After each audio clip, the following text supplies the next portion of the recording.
بسم اللہ الرحمن الرحیم ایاک نعبد و ایاک نستعین۔ السلام علیکم، میں منیر شاکر۔ یہ سید ابو العلا مودودی صاحب کی کتاب ہے کہ اسلامی نظام زندگی، بڑی مشہور کتاب ہے اور کوئی بہت بڑی ساری نہیں ہے، مناسب سی کتاب ہے۔ شاندار طریقے سے انہوں نے اس میں اپنے خیالات کا اظہار فرمایا ہے۔ تو اس کا اقتباس تو ایک ہی بنتا ہے، لیکن چونکہ وہ 2 صفحات پر مشتمل چلا جاتا تھا، اس لیے میں نے دونوں صفحوں کا بھی حوالہ دیا ہے۔ یہ میں کسی ایک خاص مقصد کے لیے آپ کے سامنے رکھنا چاہتا ہوں۔ کوئی اس میں کوئی بری بات نہیں ہے، کوئی میرا مقصد ان پر تنقید کا ایسا تنقید کرنا نہیں ہے۔ پہلے میں اپنی بات بیان کر لوں تو وہ بات بیان کرنے کے سلسلے میں یہ اقتباس رکھنا چاہتا ہوں۔ میں یہ 2-3 باتیں عرض کر چکا ہوں جو بہت ہی بنیادی قسم کی ہیں، جو ہمارے عقائد کے حوالے سے ہیں، ہمارے معمولات زندگی کے حوالے سے یا دین کے حوالے سے ہے، جس نے بہت سارا تبدیل کر دیا ہے دین کو، یا تبدیل ہو جاتا ہے۔ میں ان کو اصل سمجھتا ہوں کہ ان کے نہ ہونے سے دین جو ہے تبدیل ہو گیا ہے۔ اگر وہ کوئی چیز ایک روایت داخل کر کے، مشہور بات جو میں کر رہا ہوں کہ وہ جو مال و دولت کے شرعی واجبات ادا کر کے مال و دولت کو، مال کو جمع کرنا، یہ میری بنیادی اور پہلی چیز ہے۔ یہ میں کہتا ہوں، یہ شامل کر کے ہم نے دین کا حلیہ بگاڑ دیا، دین کو بدل کے رکھ دیا۔ اب اس کے اثرات دیکھ لیں، اس نے بالکل نظام سرمایہ داری بنا کے رکھ دیا اس کو، اور یہ کام نبی نے خود نہیں فرمایا۔ دولت کے شرعی واجبات جمع کر کے، ادا کر کے باقی مال کو جمع کرنا اور من مرضی سے خرچ کرنا، یہ نبی نے نہیں کیا۔ اور نبی کو اسوہ حسنہ آپ اس اینگل سے دیکھیں تو ہماری زندگی گزارنے کے لیے بہترین نمونہ ہے، آپ دیکھ لیں۔ لیکن یہ بات جو بنائی ہے وہ بھی نبی کی طرف سے ہی منسوب کر کے بنائی، اور روایت کو داخل کر کے، ایک روایت کو داخل کر کے دین پورے کا پورا تبدیل کر کے رکھ دیا۔ جس طرح میں کہتا ہوں یہ پریکٹس اینڈ پروسیجر ایکٹ میں ایک تبدیلی کر کے، حکومت نے ایک تبدیلی کر کے پورے کا پورے آئین کو تبدیل کر کے رکھ دیا کہ اس سے آگے بینچ بننے ہیں، بینچ مرضی کے بناؤ اور مرضی کے اپنے فیصلے لے لو۔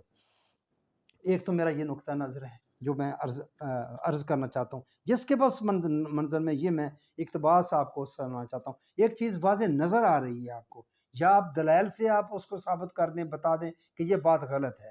دولت کے شرعی واجبات جمع ادا کر کے دولت کو جمع کرنا۔ دوسرا میرا جو بات ہے وہ میں درود شریف پر کر چکا ہوں کہ میرے بھائی، جو درود شریف کا ہم نے محل تاج محل یا اس سے بھی بڑا کچھ جو کو تعمیر کیا ہے، کوہ مالیہ ہم نے جو بنایا ہے اس کا، وہ نہیں ہے، وہ بالکل ہی نہیں ہے۔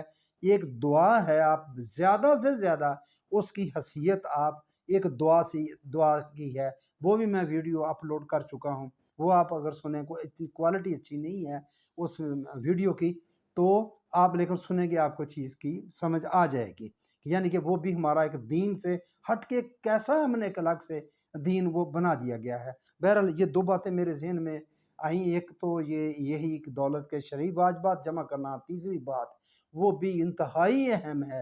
نمبر آپ جو مرضی ان تینوں کو دے لیں، یہ تیسری بات جو ہے، ایمان کے 5 اجزاء ہیں، اس میں 6 کا اضافہ کر دیا، تقدیر کا۔ اب جو تقدیر پر ایمان نہیں لاتا، آپ جا کر علماء کرام سے پوچھ لیں، کسی سے، وہ کافر مسلمان رہتا ہی نہیں ہے، وہ تو کافر ہو جاتا ہے۔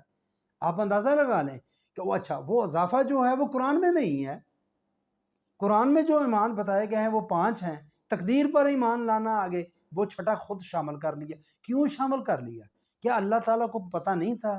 اللہ تعالیٰ نے 5 ارکان جب مقرر فرمائے تھے تو 6 7 یہ جس نے یہ کارستانی کی ہے، جس نے یہ استادی کی ہے، یہ مینہ کاری کی ہے، آگے 6 کی اللہ نہیں کر سکتا تھا؟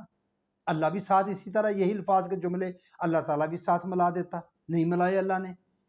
آپ نے قرآن سے مختلف مقامات کو لے کر کہا کہ یہ جی بنتا ہے، وہ بنتا ہے تو اللہ شامل کر دیتا، اللہ کا رسول اللہ کا رسول نہیں کر سکتا۔ میں تو کہتا ہوں کہ اللہ کے رسول کو اختیار ہی نہیں ہے کہ جو اللہ کی بات ہے اس میں کچھ اضافہ کرے یا کمی بیشی کرے، کر ہی نہیں سکتا، تو اللہ کر دیتا، اللہ نے نہیں کیا، تم لوگوں نے کر دیا 6 کا۔ اللہ 5 تفصیل کے ساتھ، ترتیب کے ساتھ بیان فرما رہا ہے کہ 5 اس کے اجزاء ہیں ایمان کے، 6 کا کیوں کر لیا؟ یہ 3 باتیں ہیں جو سامنے نظر آ رہی ہیں، آپ کو، مجھے نظر آ رہی ہیں، میں جو نظر آ رہا ہے وہی بیان کرتا ہوں۔ وہ کیا شعر ہے، جو دیکھتا ہوں وہی بتانے کا عادی ہوں، میں اس شہر کا بڑا فسادی ہوں، کچھ اس طرح سے اس کا شعر ہے۔ تو میں عرض کر رہا ہوں یہ تین چیزیں میں آپ کے سامنے کھل کے بیان کر رہا ہوں، کوئی راز نہیں ہے، کوئی سینہ بسینہ چلتی ہوئی بات نہیں میں کر رہا، یہ سامنے آپ کے بیان کرتا ہوں، آپ اس پہ ان کو دیکھیں کیا ہیں یہ چیزیں ہیں۔ ایک یہ ایمان ہو گیا، ایمان کے 5 اجزاء ہیں، ہم نے چھٹا اپنی طرف سے اضافہ کر دیا، کس نے کر دیا پتہ نہیں، کسی کو اختیار ہی نہیں، کرنے کا اختیار نہیں۔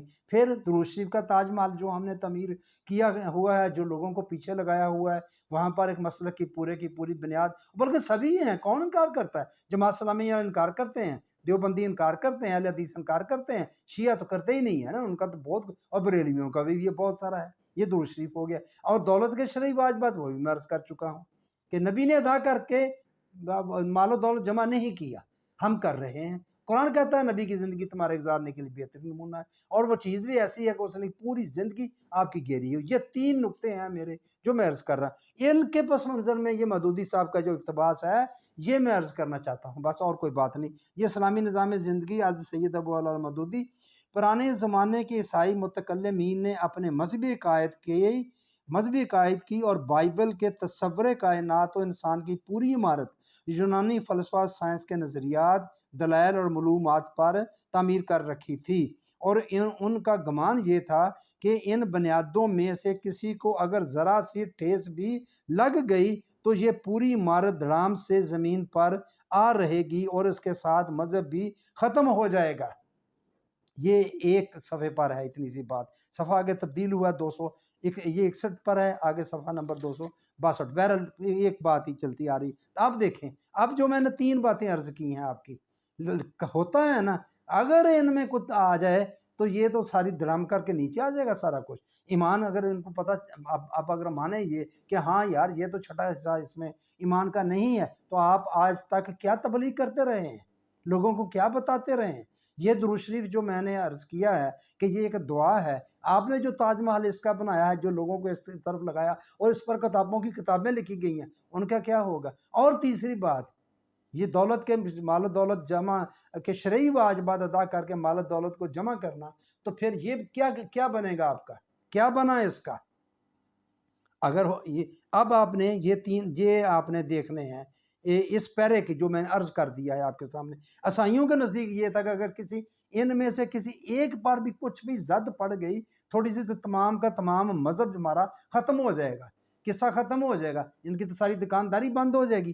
پھر کیا ہوا آگے؟ آنکھوں کو پچھلے زمانے کی مانی ہوئی حقیقتوں کے خلاف بہت سی چیزیں روز روشن میں نظر آ رہی تھیں۔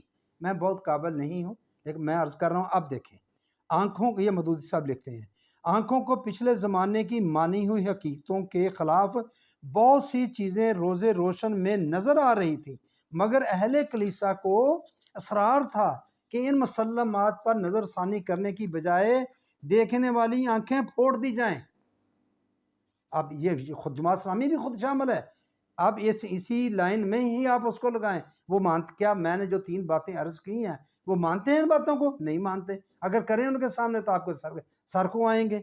ان مسلمات پر نظر ثانی کی بجائے دیکھنے والی آنکھوں کو یہ دیکھا جائے کہ یار جب دیکھو یہ بندہ جو بات کر رہا ہے اس کی بات کو پرکھا جائے، دیکھا جائے، سوچا جائے۔ نہیں، اس کی دیکھنے والی اگر ایسی آنکھیں تھی، اس کو آنکھوں میں نکال دو۔ اس کو دماغوں کو بہت سے نظریات میں جول محسوس ہو رہا تھا۔ یہ بات میں جو 3 باتیں آپ کے سامنے رکھی ہیں، نظریات میں جول محسوس ہو رہا تھا جن کو پہلے بعض عقائد کی اٹل دلیل سمجھا گیا تھا، مگر اہل کلیسا کہتے تھے کہ ان دلائل پر غور مکرر دوبارہ غور کرنے کی بجائے ان دماغوں کو پاش کر دینا چاہیے جو ایسی باتیں سوچتے ہیں۔ یہ ہے جی میرے بھائی، 262 پر مکمل ہو گیا۔ جتنا میں اقتباس بیان اقتباس ہی بندہ کر سکتا ہے۔ لوگ کہتے ہیں جی آپ نے آگے پیچھے سے بات ہٹا کے بات بیان کر دی تو کیا کرے، پوری کتاب تو میں سنانے سے رہا، اور نہ ہی ایسا کبھی ہوتا ہے، کوڈ ہی کیے جاتے ہیں، کوٹیشن اتنی بات ہی کوڈ کی جاتی ہے جتنی کسی کا کوئی مطلب ہوتا ہے جو بات واضح کرنا چاہتا ہے۔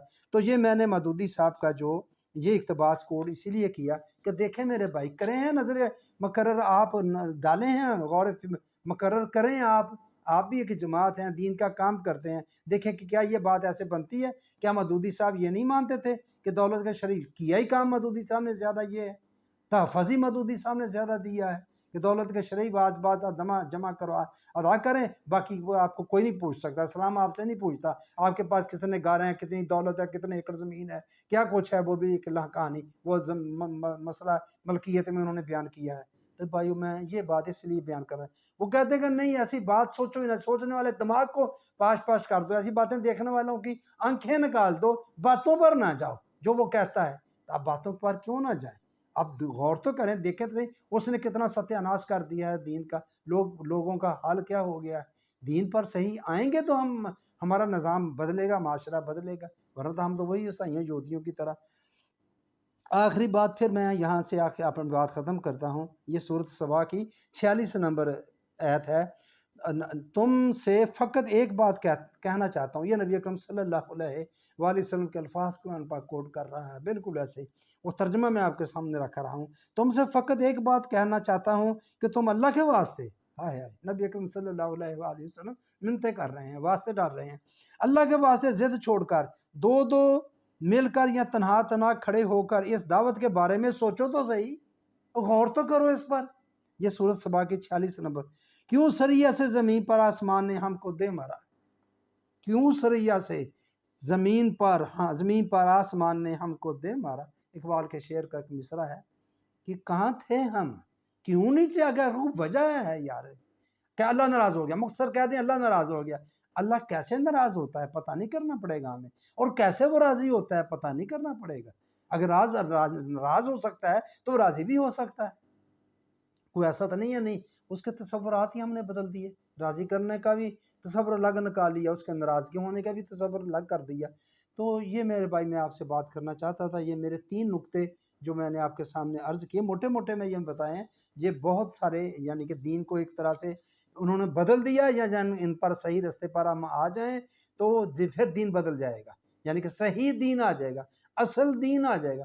پہلا نقطہ ایمان والا ہی ہے، 5 اجزاء ہیں، آپ 5 پر ایمان رکھیں، چھٹے پر ایمان ہے ہی نہیں تو پھر آپ کیوں اس پر ایمان لائیں؟ وہ ایک عقیدہ بنانے کے لیے جو مشرکین مکہ کا اور جو کفار مکہ کا عقیدہ تھا، وہی عقیدہ بنانے کے لیے اللہ کی مرضی کے مطابق سب کچھ ہو رہا ہے، وہ بنانے کے لیے ہم نے مسئلہ تقدیر کو درمیان میں لایا اور اس پر ایمان لانا لازمی کر دیا، اور اس پر بات کرنی بھی ممنوع قرار دے دی کہ بات ہی نہیں کرنی، روایات کا ڈھیر لگا دیے کہ اس پر آپ نے بات ہی نہیں کی، بات ہی نہیں کرنی۔ دوسرا مسئلہ یہ میں درود شریف کا کہتا ہوں، یہ جو تاج محل ہے ہم نے بے جا قسم کا بنایا ہوا ہے، لوگوں کو اس طرف لگایا ہوا ہے نبی کی خوشنودی کے لیے۔ نبی اس طرح خوش نہیں ہوگا، نہیں ہو سکتا، صرف نبی کے دین پر عمل کرنے سے ہوگا۔ اگر نبی نے خوش ہونا، ورنہ وہ تو اپنا کام کر کے چلے گئے، اب ان کا کوئی دنیا سے اب کیا تعلق ہونا، دین کے ذریعے ان کا تعلق ہے۔ اور تیسری مسئلہ وہی جو اہم مسئلہ ہے، دولت کے شرعی واجبات ادا کر کے باقی دولت کو جمع کرنا، یہ بھی اگر ہم اس پر سوچ لیں، اللہ تو کہتا ہے کہ میں تم حق کی طرف آؤ تو میں تمہارے لیے راہیں کھول دیتا ہوں، تو ہم اس طرف آئیں تو راہیں کھولیں گی، جب اس طرح آئیں گے ہی نہیں، ہم اسی پر ہی مطمئن ہو جائیں گے، شرعی واجبات دیتے رہیں اور دولت جمع کرتے رہیں، من مرضی سے خرچ کرتے رہیں، اور اس کے بعد سوچنا ہی نہیں ہے کیونکہ یہ قرآن بنا دیا، دین بنا دیا بالکل، تو پھر کیا آگے راہیں نکلنی ہیں؟ پہلے اس کو غلط جانیں گے تو پھر آگے راہوں کی طرف جب نکلیں گے تو راہیں بھی نکل آئیں گی، سوچ لیں گے کیا نظام بنا لیں، مل بیٹھیں تو وہ راستہ بھی نکل آئے گا۔ بس سر دست میں آپ کے سامنے یہی عرض کرنا چاہتا تھا، آپ کی مہربانی، آپ نے میری بات سنی۔